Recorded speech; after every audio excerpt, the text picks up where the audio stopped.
bahwa pemakaian kekuatan militer dalam konflik memiliki konsekuensi buruk dari semua bagian permasalahan. Negara kami dikubur akibat korban perang dingin, akibat blok komunis dan blok barat. Nama saya Edison Claudius Waromi.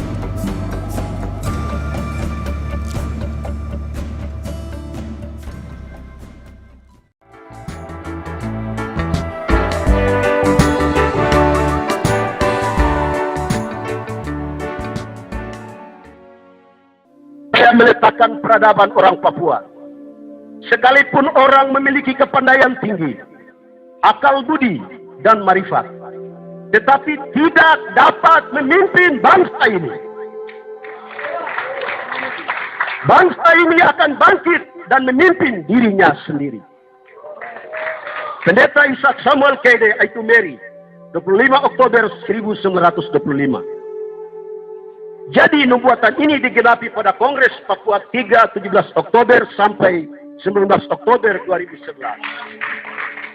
Bangsa Papua akan bangkit untuk memimpin dirinya sendiri di segala aspek hidup, iman, politik, hukum, ekonomi, dan sosial. Jadi kalau jaksa penuntut umum bertanya siapakah yang prakasai sidang Kongres Papua 3, masalah Papua tidak diselesaikan dengan cara dan model persidangan ini. Artinya masalah Papua bukan masalah hukum melulu atau semata-mata. Masalah Papua menyangkut masalah sosio-yuridis, sosio-kultural, dan masalah yang berkaitan dengan kedaulatan Tuhan dan atas rakyat dan tanah Papua. Masalah Papua diselesaikan dengan ranah hukum. Pertanyaannya, persidangan ini apakah mampu memberikan rasa adil? Apakah demokrasi Papua haruskah dan apakah sepatutnya didudukan di kursi persakitan ini? Kiranya hakim menilainya. Tuhan di surga menyaksikannya dan sidang pengunjung rakyat Papua dan masyarakat internasional menilainya. Majelis hakim yang mulia, pejuang kemerdekaan Timur Timur dan presiden pertama menyatakan tiada perdamaian tanpa solusi damai yang adil. Demikian kata Sanana Gusmao. Mengapa 50 tahun terakhir ini tiada perdamaian di atas tanah Papua ini? Semenjak 1961, mengapa ada organisasi Papua Merdeka? Mengapa ada TPN, ada OPM? Mengapa ada pengurus politik? Mengapa ada suaka politik? Mengapa ada gerakan perlawanan rakyat Papua?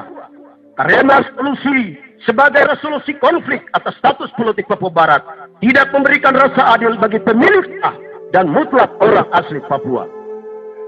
Akar persoalan konflik dan kekerasan di tanah Papua adalah 19 Desember 61, Soekarno dengan sikap ambisius secara sepihak menguburkan embrio negara Papua yang ditetapkan pada 1 Desember 61 dengan Trikora, sekaligus menyingkirkan Komite Nasional Papua yang telah mempersiapkan terbentuknya negara Papua pada tahun 1970 menjadi sebuah negara berdaulat di kawasan Pasifik Selatan bersama Vanuatu, Solomon, Fiji, Solomon Island, dan Papua Nugini.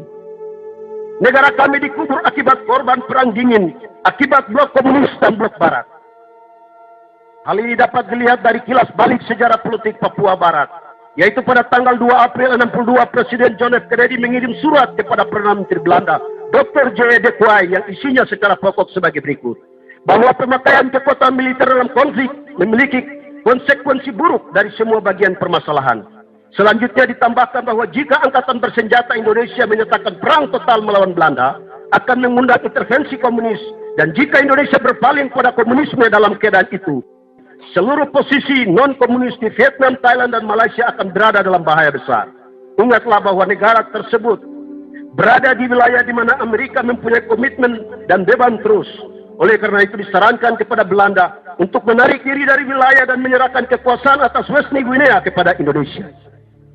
Padahal dari perdebatan mengenai persoalan Papua yang dapat ditemui dalam buku Profesor Jan Peter Droklever dapat ditemui resolusi konflik sebagai opsi pertama dari Belanda, bahwa Belanda mempertahankan Papua bukan karena kepentingan, karena asas penentuan nasib sendiri untuk memberikan kemerdekaan dan kedaulatan penuh.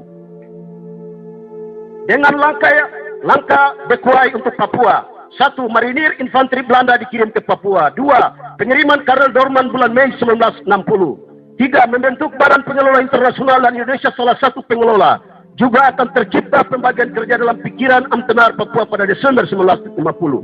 4. Menteri Helders untuk mendirikan pemerintahan meninjau kembali Bewin Srehling, Nederlands New Guinea, mendirikan suatu badan yang disebut Nihunerat, Dewan Papua, Korps Relawan Papua atau Papua Vrijwilligers Corps yang direncanakan tahun 1950. Proyek BOT menyatakan berlangsung 10 tahun proyek pembangunan sosial, politik, dan ekonomi.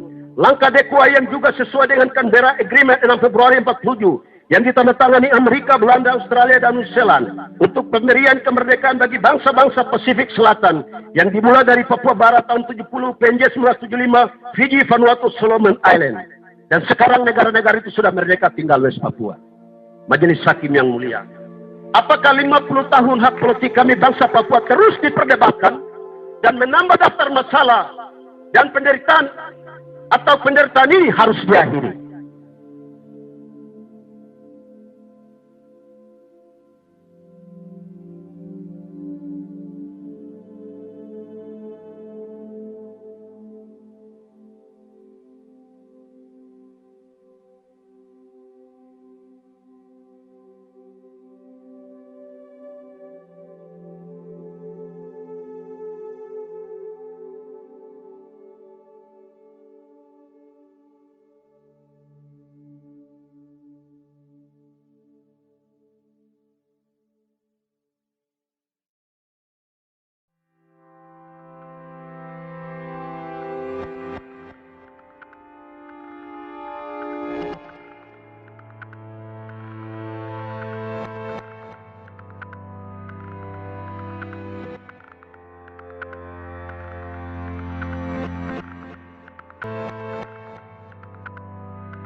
Papua merdeka.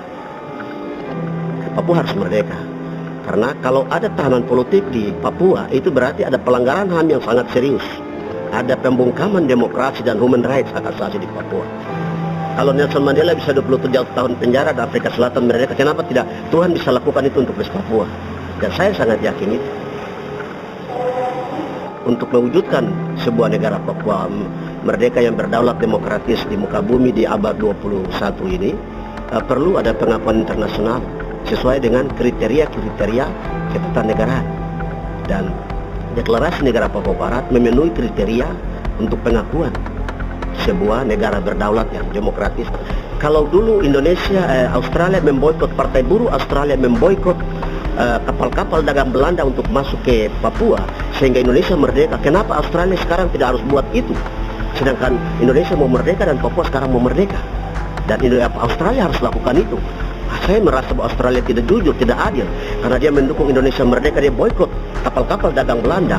Dia juga harus sekarang lakukan boikot perdagangan kerjasama yang merugikan orang Papua. PBB harus mengakui kesalahan yang pernah dibuat di Papua. Jadi melalui learning section dari Perserikatan Bangsa-Bangsa, mereka harus mempelajari dan harus mengakui kesalahan dan mengajak rakyat Papua atau bangsa Papua Barat ini untuk menyelesaikan status politik Papua Barat yang terabaikan sampai hari ini. Dan rakyat Papua Barat hari ini mengalami pemusnahan etnis dan marginalisasi. Kami tidak setuju dengan otonomi place atau otonomi khusus, tidak setuju pemekaran dan segala bentuk kebijakan yang dilakukan oleh Jakarta.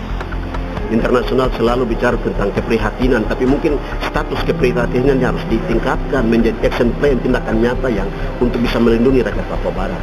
Kalau internasional bisa lindungi rakyat Timur yang 800 juta sekian, 800 ribu, kenapa internasional tidak bisa lakukan itu untuk West Papua? Kami minta kepada masyarakat internasional untuk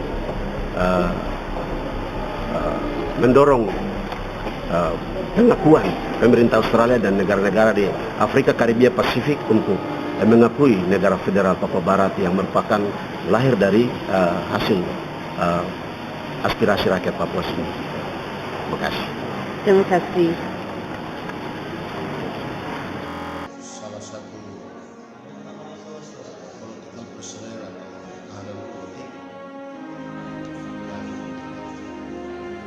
kebetulan 17 tahun tidak masuk Indonesia Prison atau penjara Indonesia hanya untuk satu, yaitu mewujudkan negara Papua Barat dan sejajar dengan bangsa-bangsa lain atau 100 lebih bangsa-bangsa yang telah merdeka dalam